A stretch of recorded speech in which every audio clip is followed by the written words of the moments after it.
All right, hi everyone, and welcome to our webinar, Digital Therapeutics, the Third Phase of Medicine, sponsored by TreeHouse Health and Fredrikson and Byron. I'm Ryan Johnson. Before I introduce my co-speakers, a couple of housekeeping items. First, if you have questions during the presentation, hover over the bottom of the screen to see the chat feature, type your question in the box, hit send, and we'll try to address questions at the end of the webinar, time permitting. Should the internet audio cut out, please use the dial-in number that was provided. You can hear the audio over the phone. You should have received slides for the webinar in an email. If you haven't, please send a message via the chat feature and we'll send you a link to the slides. So, to introduce my co-speakers, first, Jeff Steinle is a corporate attorney at Fredrikson and Byron, who advises life science companies executing M&A, divestiture financing, joint venture, licensing, and commercial transactions. He serves as general counsel to digital health companies as they navigate the myriad legal issues related to the growing use of artificial intelligence, smart algorithms, and big data in medical technology. Concurrent with his role here at Fredrikson, Jeff was recently the general counsel of Bios Medical, an emerging growth healthcare information technology company with an IoT-based patient management platform delivers a service prior to its sale to Murata manufacturing company in the fall of 2017. Our other co-panelist is Jeffrey Blank, who will be moderating much of today's discussion. JD is a co-founder and managing director at TreeHouse Health, where he leads business development and is responsible for executing investments in portfolio companies. JD also oversees TreeHouse Health operations and serves as the primary liaison between portfolio companies, anchor tenants, and service providers. JD has past experience sourcing, evaluating, and executing investments in early-stage companies. He also has experience working in corporate government affairs. JD is a graduate of Miami University with a degree in political science and business legal studies, and earned an MBA from the University of Minnesota's Carlson School of Management. And with that, I'd like to hand it off to JD. Brian, thank you for the introduction and the opportunity to be here. Before we dive into digital therapeutics, I'd like to take a minute to address the context in terms of industry trends. Certainly one continuing factor at play is rising costs. Spending is projected to increase at a faster rate over the next decade than the previous decade, and certainly consumers are not immune as out-of-pocket expenditures are continuing to grow at rising rates as well. This is a well-known and well-cited fact, but costs in this country exceed all other industrialized nations, and our outcomes aren't all that much better, which certainly suggests inefficiencies in the system. Another issue is access. While enrollment has increased over the last few years, many Americans are still underinsured, and because of that, care is not affordable in many cases. So there's a lot of consumers out there that aren't getting the recommended care. There are also in many cases, there's not adequate tools for patients and consumers to self-manage their own care. Consumerism is another major trend. With more skin in the game, consumers are certainly more likely to be engaged in their healthcare and are more sensitive to price. Also, we're seeing widespread adoption of healthcare IT tools by incumbent players, specifically providers, which makes consumer-oriented digital health solutions possible and a reality. Along with that, consumers are using health technology to manage their own care and recognize that it's important. So that willingness to use technology is a major factor.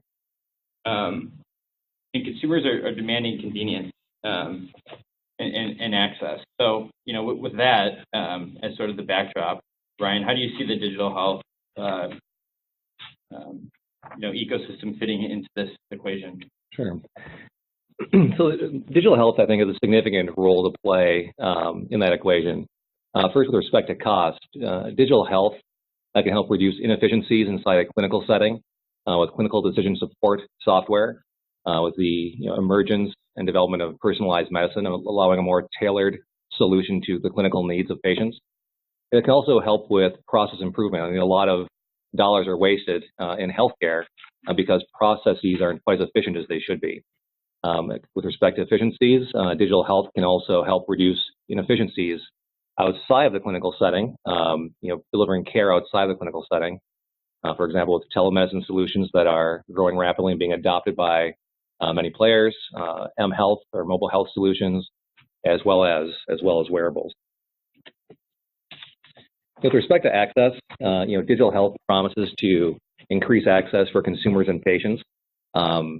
You're not limited to the geography in which you live to seek care if you're using certain digital health tools.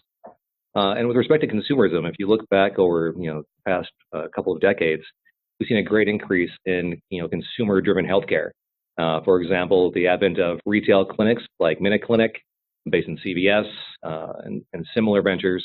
More and more consumers grabbing health and wellness apps out of the App Store and tracking their fitness, their wellness, and trying to better control their care. But all these platforms allow consumers to use data in new and clinically meaningful ways. So how would you define digital therapeutics? So that's a great question. I'd love to have maybe a group discussion about this. There's no legal definition of digital therapeutics. It's a fuzzy term that's evolving. I think the simplest definition is an intervention based on software. A couple of examples of very different digital therapeutics companies which might help understand sort of what the field looks like. First, Pear Therapeutics is a digital therapeutics company that was the first to receive FDA approval for a prescription digital therapeutic with claims of improving clinical outcomes for a disease. Pear's first approved product, which was approved back in September 2017, was Reset, which is a digital treatment for patients with substance use disorders.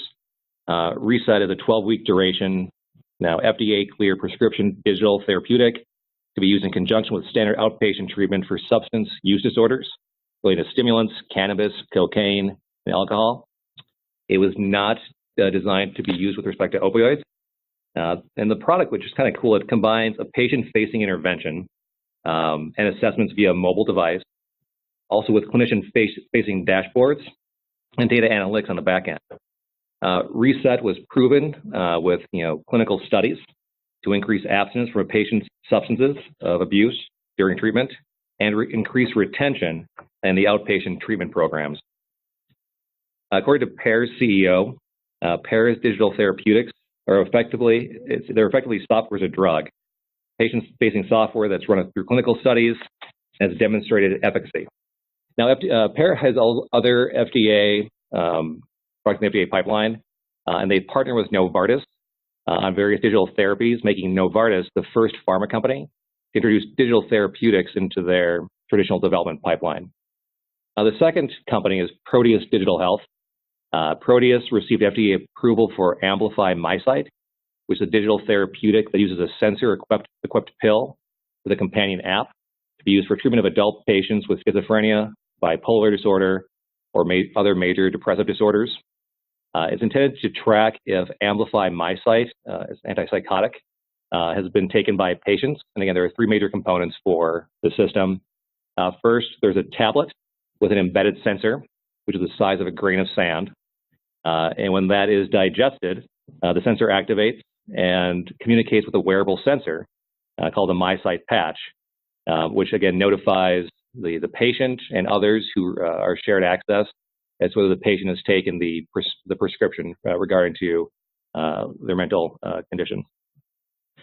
The third very different company is Achilles, and this uses a video game-like approach for the treatment of children with ADHD.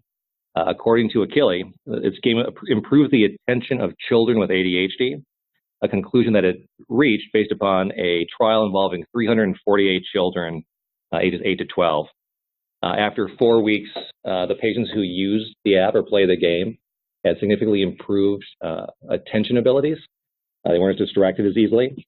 Achilles intends to pursue FDA approval for their video game-based approach to treating ADHD.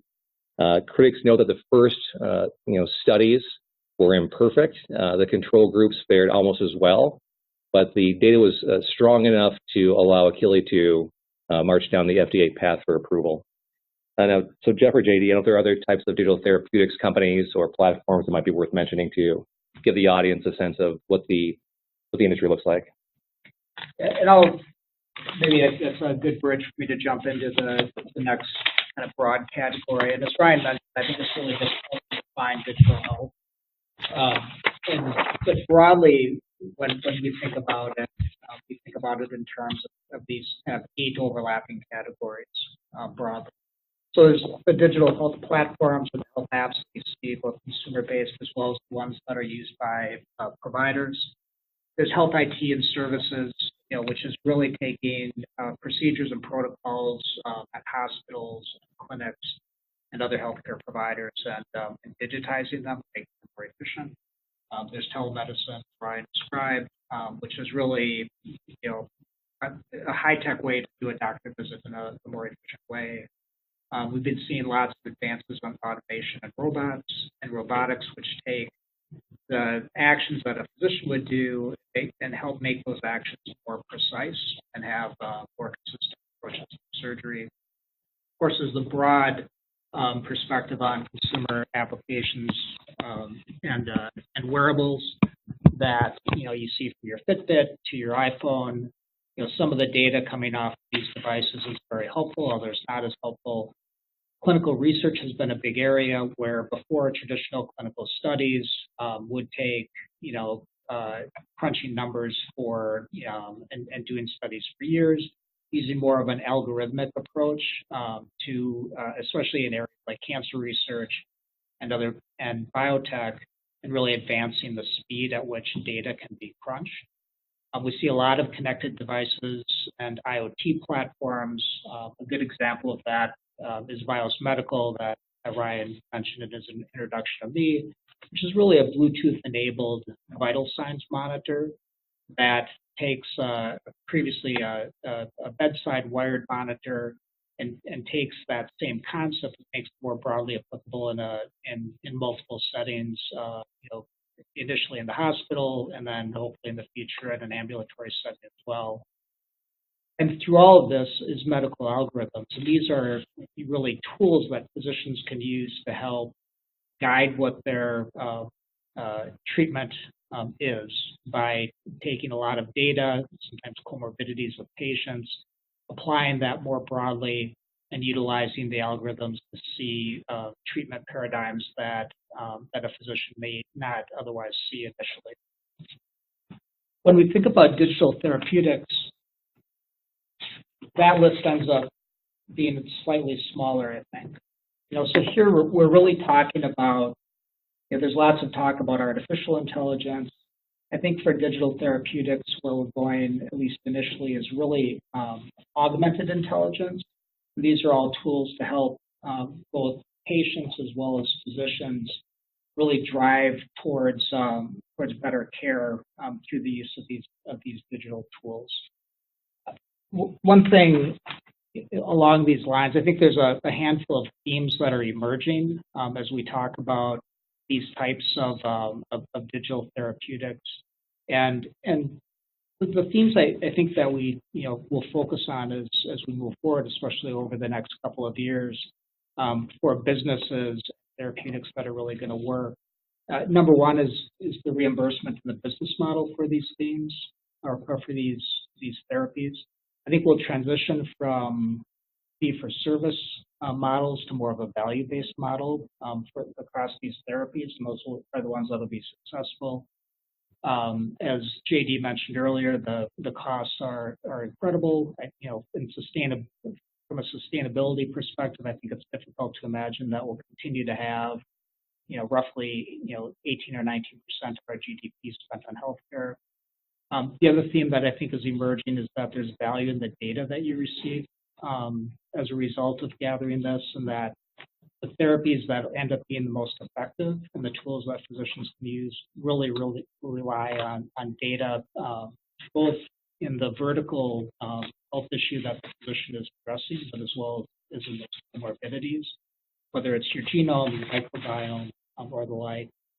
The third theme I think that's emerging is that the designs of therapies that will be effective are really people-centered, and those are things that are useful both from a physician and care provider perspective as well as from a patient perspective. And then the last theme that I think is emerging across all of this, and I'll touch on this a little bit later in the presentation, is really collaboration. I think, the degree that companies will need to both borrow from other industries, other domains, partner with companies that are adjacent to their space, and utilize some of the big tech that is out there, and healthcare also, and big tech also relies on the healthcare companies that are out there, will increase. And then the final one is that I think payers will continue to have a bigger place in all of this. What are some of the regulatory challenges that digital therapeutic companies face? I'm sure, given that the category can be pretty broadly defined, there's no clear answer. Well, that's a good question. So we'll start with the FDA. The FDA has been very active in the digital health space in the past couple of years, trying to provide some clarity as to when a digital health product will be subject to FDA jurisdiction and regulation. So a bit of background: the U.S. Food and Drug Administration has jurisdiction to regulate medical devices, and so the question is always, whether software in a digital health product, when it should, if ever, should be considered an FDA-regulated device. The definition of device is very broad, which includes any instrument, apparatus, implement, machine, contrivance, implant, etc., that's intended for use in the diagnosis of disease or other conditions, or in the cure, mitigation, treatment, or prevention of disease. This definition is broad enough to encompass many, programs, many devices that use software. But fortunately, and we'll talk about this in a few minutes, the 21st Century Cures Act and some recent FDA guidance has clarified that certain digital health products will be excluded from the definition of device, which is important because, going through the FDA approval process can be very expensive. Some of the regulations are very burdensome, and the FDA really wants to avoid stifling innovation. Now, the FDA understands how important it is to, encourage these new, rapidly advancing digital health models to evolve and be deployed across the healthcare ecosystem. Again, for all the reasons we talked about earlier, to reduce costs, to improve quality, etc. So let's talk a little bit about the 21st Century Cures Act. The 21st Century Cures Act, which was passed in late 2016, excludes certain types of software from the definition of medical device. Over several years, the FDA outlined its approach to regulating digital health technologies in a series of various guidance documents. But there was the fact that these were just guidance documents could always be changed concerned some stakeholders and investors. And they really wanted congressional changes to the statute and the definition of device and provide clarity. You're going to invest your dollars and try to bring a product to market, you want clarity. And so again, Congress, at the end of 2016, passed the 21st Century Cures Act, which excluded from the definition of device a variety of digital health platforms that we'll talk about over the coming slides.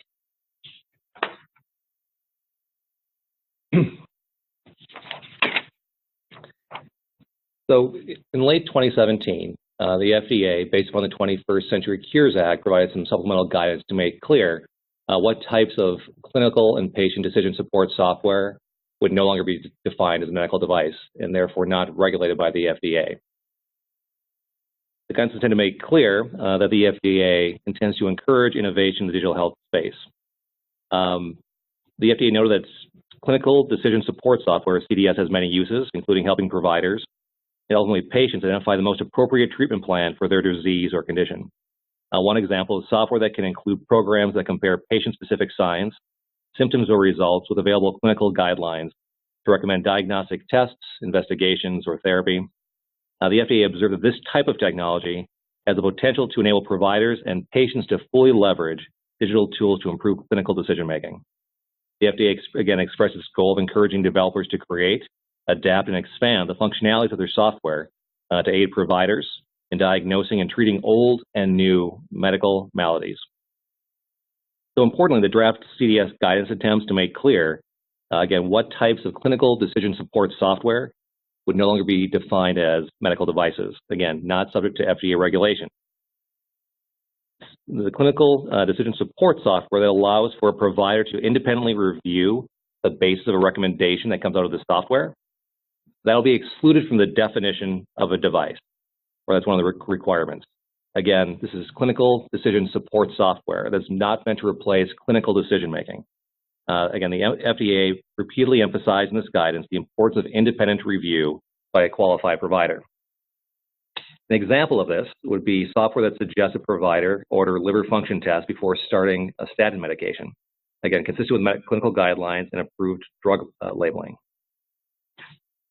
Per the new guidance, the FDA did clarify it retains jurisdiction and regulatory oversight over certain types of clinical decision software that intends to process or analyze medical images or signals from in vitro diagnostic devices or patterns acquired from a processor, like an electrocardiogram, that uses analytical functionalities to make treatment recommendations. The guidance does not exclude from the definition of device software if it acquires, processes, or again, analyzes a medical image or a signal from a signal acquisition system. Now, there's another type of clinical decision support software the FDA addressed in this guidance. That's patient decision support, which, again, because this is low risk, it empowers patients and their caregivers and families to better take care of a patient's condition. That will be excluded oftentimes from the definition of device. Some final observations on the guidance. The software exclusion from the definition of device is fairly narrow. Many emerging cutting-edge technologies, clinical decision support software, could still remain subject to FDA regulation. Those that incorporate machine learning or AI, by their very nature, independent professionals might not be able to review the recommendations. According to the guidance, the healthcare professional should not rely primarily on the recommendation made by the CDS software. But again, with advanced programs, the software might do a better job than the clinician in terms of making clinical decisions regarding a diagnosis or treatment. And given the black box nature of certain AI or machine learning programs, providers might be unable to actually independently review the basis for the recommendation. I'm sure we're going to receive additional guidance from the FDA and Congress on how they're going to look at AI or machine learning-based algorithms, but for now, stay tuned. So Section 3060 is another part of the guidance that came out in December of 2017, and again, this outlines the types of software that the FDA no longer considers medical devices. This focuses really on lifestyle or wellness apps. Specifically, the FDA has clarified that certain digital health technologies, such as mobile apps that are intended only for maintaining or encouraging a healthy lifestyle, generally fall outside the scope of the FDA's jurisdiction.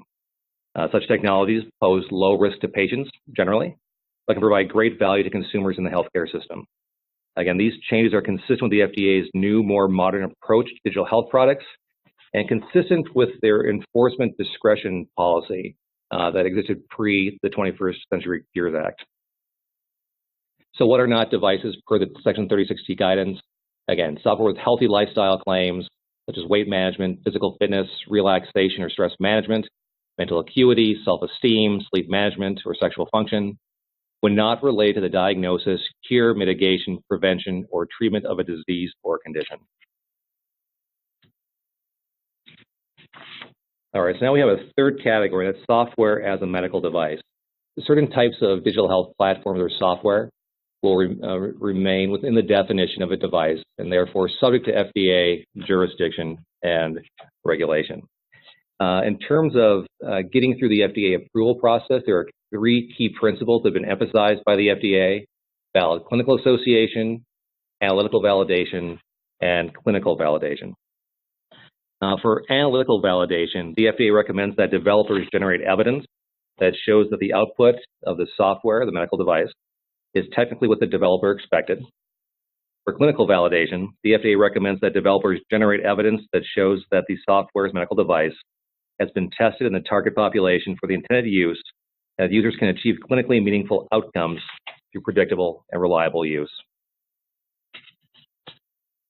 Now, if a manufacturer fails to demonstrate valid clinical association, analytical validation, and clinical validation, they must revise their software as a medical device in its intended use, consistent with the available evidence, modify the target clinical association, and or make changes to the software so they can satisfy each of those three requirements.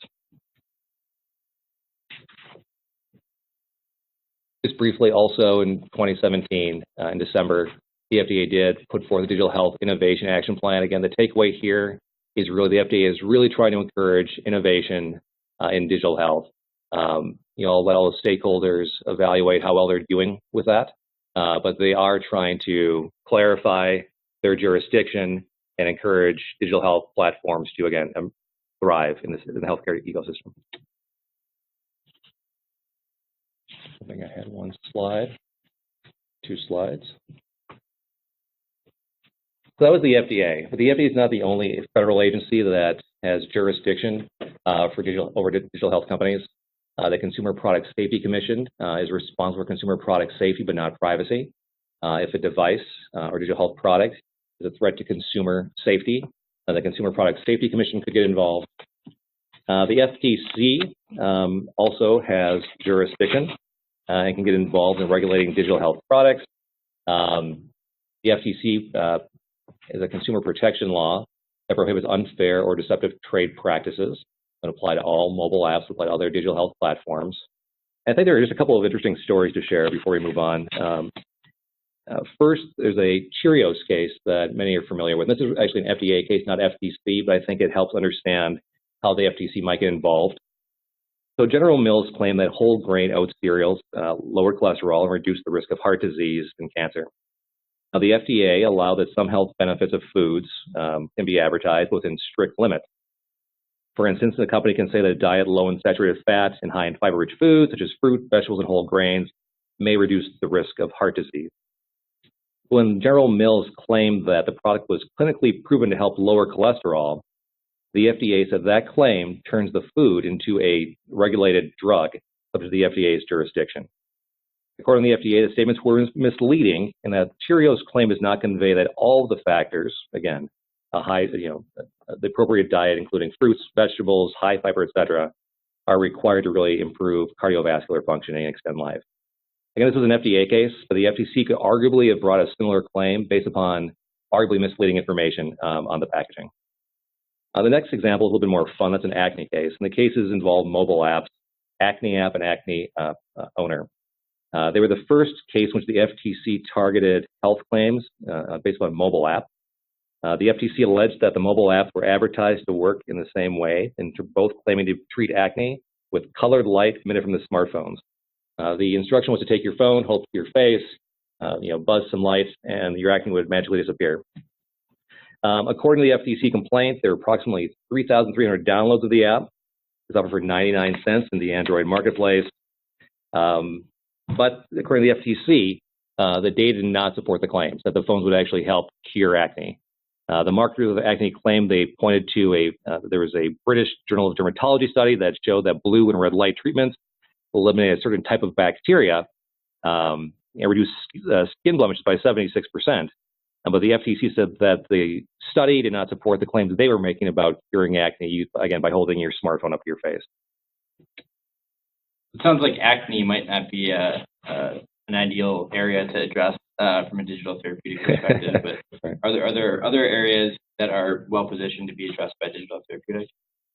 Yeah, this is Jeff again, and first of all, at the outset, I think that across medical devices in particular, we'll continue to see the additional use of software to make devices better. But the areas that I see is really kind of being primed for advancement right now. And as you recall at the outset, thinking about some broad themes, a lot of these are areas that really have an effective business model within the current state of play as well. So we see a lot of things in chronic diseases and behavioral health. These are areas where there's a need for more of a high touch or a coaching aspect in helping patients, and also a lot of times coupled with a shortage of providers. And often we also see either family members who are supplementing care or primary care providers who may not necessarily have the training or skills from their regular jobs in order to provide some of these support for these patients. So these are things like mental health, chronic pain and addiction. And one of the takeaways, I think, is that it can take an average physician or an average family member, really give them the skills to help patients, or alternatively, give patients the tools that they need through an app or through an algorithm to really help manage their own disease state. The other thing that I see frequently is the high data and multifactorial diagnoses that are needed for digital therapeutics. So these are more complicated disease states where it's really a question of utilizing vast amounts of data, whether it's from your genome and microbiome and the subjective information provided by the patient or blood tests and the like, and really utilizing big data and algorithms to determine to guide the physician for the most appropriate diagnosis. And then the other one that I think we'll continue to see is closed loop devices. Now, this isn't really something new.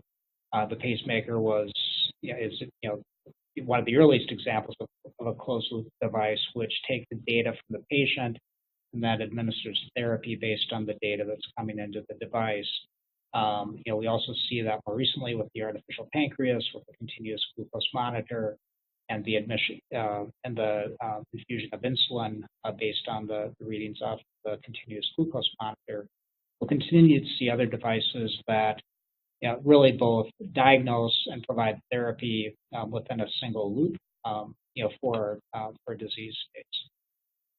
The other thing that's not on the slide that I think we'll continue to see, and it's maybe not exactly in the category of what folks would think of as a therapeutic, but it's more simple things that improve patient care. And these are things like scheduling. A lot of times patients, their disease state is exacerbated by the fact that they don't make it to their appointment, they forget, they find reasons to not attend. Similar to the coaching impact, a simple scheduling app can really help improve the lives of those patients, or other simple activities within a hospital that can be more mechanized, use digital technology in order to make them more consistent and less prone for mistakes by providers. A lot of times in healthcare, it seems like challenges are often related to business models as opposed to technology. So how do you see that evolving? Yeah, and Ryan, I'd love to hear your perspective on this one as well. But I think a lot of times, when folks talk about digital health, they'll talk about the democratization of healthcare. So many of these things in these therapies end up being either direct to consumer or direct to the patient, and really have some ability for the patient to take control of their own healthcare. The other question, I think, is who's paying for it. In our traditional fee-for-service world, there's really not a whole lot of advantage of developing new technologies that save costs. So in other words, in a perverse way, providers and device makers are rewarded for the increased cost, increased use of their devices and their services. The evolution that's happening right now that we're seeing, and we've seen this from Medtronic, we've seen this from certain hospitals as well, is a guaranteed improvement. And really the companies and the hospitals are embracing the ability to say, I'm going to improve your healthcare, and if not, I'm going to provide a guarantee on what you paid me for the device or the therapy that I provided as well. And that continued focus on value-based healthcare, we'll see it both in private pay situations, like emerging markets, where you have hospitals that their patients are paying them directly, as opposed to relying on an insurance-based plan for those hospitals. We'll see payers take a more active role in really driving what therapies are being offered, focusing both on the broader and overall health of their patients, which ultimately saves them money, as well as the efficient use of products as well.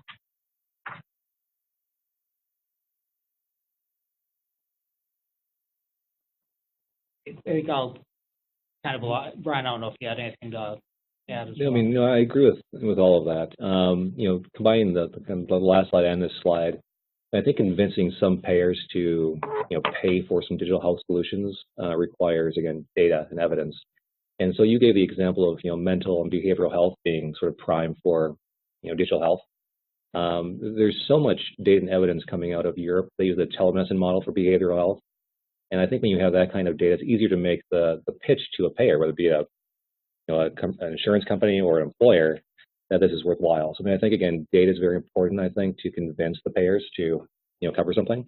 I think the key takeaway from this slide is really this focus on value-based healthcare and gain sharing, finding a way to reduce costs using data and technology. They're very innovative, interesting gain sharing or value-based healthcare partnerships being created. Lots of different players coming together, payers, providers, device, pharma. And I think digital health is well suited for those kinds of arrangements, as you're trying to reduce costs. My own practice, I see it a fair amount where you'll see the background business plan for a company, either in an M&A or raising money, and the technology is there, and the case of the technology is crystal clear, and you know that it'll improve the lives of patients as well. And you get to the last slide, and it's a question of the business model and financials, and it's a bit of a question mark. And I think that reflects the state of where we are from a digital health perspective, that these models are evolving, and companies are trying to find the best place for their for not only how they can improve lives of patients, because that's where it all starts. I think all of us are here because of the mission involved in healthcare, but also both receiving a fair payment for what you're providing. Sometimes it's a little bit challenging, but I think we'll continue to see that evolve, and I think the large payers will end up driving that discussion. In the meantime, I think we end up having a bit of a mix of models that are out there, both from a capital equipment perspective, licensing, more consumer-based, payments as well. And this is a bit outside of the slide, but another interesting thing is the increased investment activity from health systems, including nonprofit health systems and payers in digital health companies, whether it's more of an angel-based investment or venture-type investment. Lots of these players want to be in early with some of these digital health companies, help design them, and have an opportunity to deploy the ones that work across their platform, across a health system, across a payer base. And so again, that's not the business model, but the financing model. There are some new players in the market because they see the potential of digital health to, again, reduce costs and improve outcomes. On this slide, we've talked about most of these issues as well. I think the one thing that I mentioned this before, but they talk about the democratization of healthcare, and I think one of the things that we need to be a bit careful about is that on one hand, that's great. These digital therapies will really give a broad array of folks access to better care. But on the other hand, there are some therapies and some healthcare information that's out there, that they're not taking insurance at all. Think about like what 23andMe is doing, which is a great service, but won't be broadly available because they simply don't take insurance.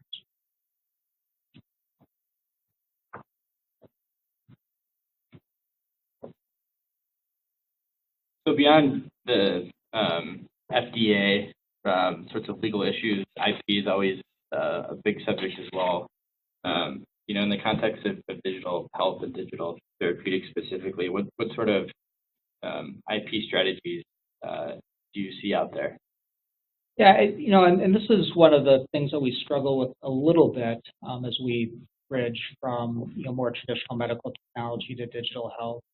I think the first point is that there's a fairly robust debate for any of these technologies as to whether you patent the technology or whether instead you rely on trade secrets.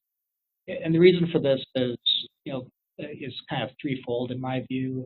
The first is a series of Supreme Court cases involving software. And without going into the details of the Alice Corp case, and cases that came after it, the basic concept here is that effectively you can't patent math, is the way I think about it in the most simple terms. So if something is simply a computerized version of math, it's not patentable. So companies will often take steps to, kind of take those algorithms and that math and create something patentable out of it, usually by having some kind of result as a result of the, kind of the underlying math as well. But there's always the question as to if you're trying to enforce your patents, whether you'll survive an Alice Corp type challenge to your patents. The second reason why trade secrets might be more valuable is that, unlike older medical technology like pacemakers or stents or the like, digital health and algorithms has the potential to have rapid technology turns. So as long as it takes to get a patent, by the time the patent gets issued and enforce it, the technology might be well past what your patent had and has evolved past it, making your patent effectively not worth nearly as much as when you filed it.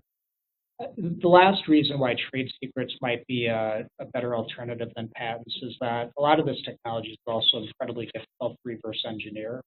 Both from a understanding a code perspective, as well as by the time you understand it, there could be different developments of the code that make the prior code obsolete. A lot of these systems are locked systems. It's tough to take something and reverse engineer it.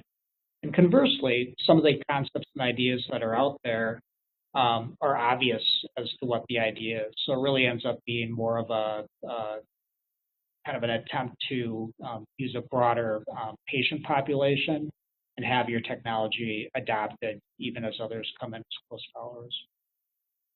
The other thing, and there's kind of, I've heard many folks say, talk about data as being the new IP. So what I see in my practice quite often is really a focus on making sure that companies have rights to the data that comes through their system, both so that they can use that data to develop algorithms, and also so that the technology that they develop isn't subject to a claim later that it was developed using data that they didn't have rights to, and then being subject to a lawsuit or a threat of a lawsuit that technology is subject to the data ownership of somebody else. The other thing that you hear often in this space is that people are really the new IP in this space, and a lot of this comes with the folks with the artificial intelligence skills and the algorithm development skills. There's such a limited number of those folks. They're in high demand. And if you can consolidate and keep those folks happy on your team, that's probably the best value for continuing to develop your technology and protect it as well. Just a couple of other comments. That's right. And the salaries when these guys are commanding are quite impressive out in Silicon Valley, starting at close to $2 million.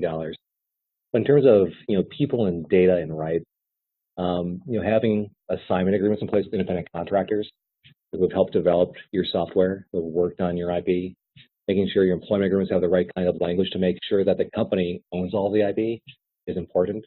I'm not sure if you're going to touch upon open source software and some of the issues that companies run into. But companies that use open source software sometimes find themselves in a situation where they think they own the software. But the open source software license agreement often requires the company that uses that software to use it in certain ways that might not be consistent with the company's business objectives.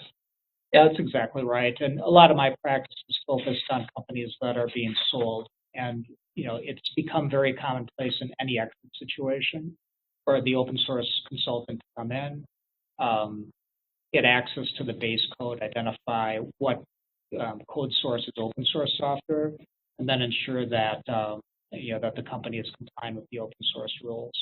So it's a huge component of diligence. It's hugely distracting for companies that are going through a sale process as well. And there's, my recommendation is to take the steps necessary at the outset, at the software development stage, to make sure you have the appropriate licenses, and that if you're using open source software, that you're following the requirements of those open source licenses as well. As Ryan points out, the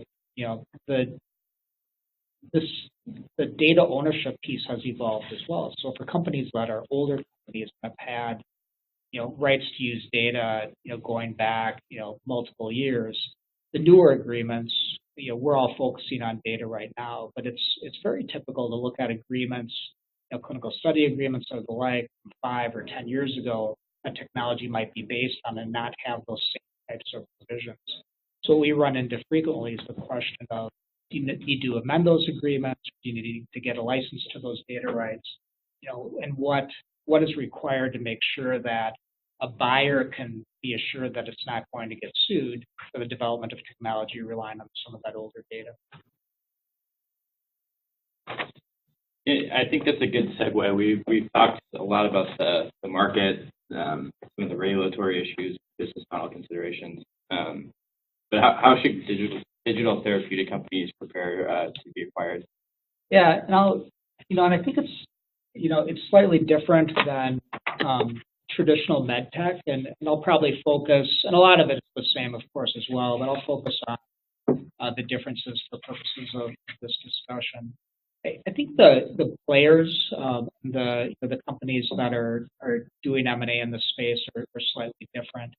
I think the traditional med tech players, these are the Medtronic, Abbotts, Boston Scientifics, and J&Js of the world, continue to be active and continue to look at ways that they can use digital health companies to supplement their therapies that they provide to patients.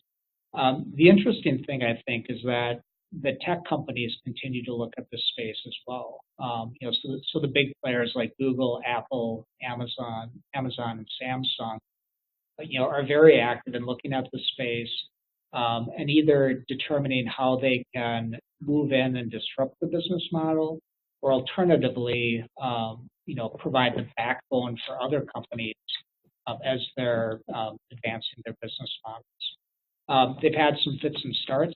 I think I came back from the AdvaMed's Digital Health Conference yesterday, and one of the themes of that conference as well was that many of these players looked at healthcare and thought they could quickly move in and disrupt the market. I think they're finding out that it's a little bit, more complicated than they had thought that it would be when they went in. You can see that by, Amazon's, recent, backing away from the prescription and medical device delivery that they were looking at very intently. We'll see where that plays out. And I think all these companies will continue to have a significant role in advancing healthcare as well. But I think they're probably being a little bit more cautious after some maybe overly optimistic views of moving in and being disruptive. But they have done spin-outs and divisions and JVs. Verily, Verb, and Galvani are three spin-outs of large tech companies that are really in place to do collaborations to move forward. As I mentioned before, I think the payers will continue to be pretty active, both for developing new technology, supporting existing players, and also doing acquisitions. I look at Optum as being a very big player in the space. I think the Blues will continue to be very active with their reach across the country, and Aetna as well. And then the other thing that we're really seeing is providers or healthcare organizations are really taking more of an active role, both in supporting the digital health ecosystem, in spinning out new ideas from their own facilities, and really driving the conversation.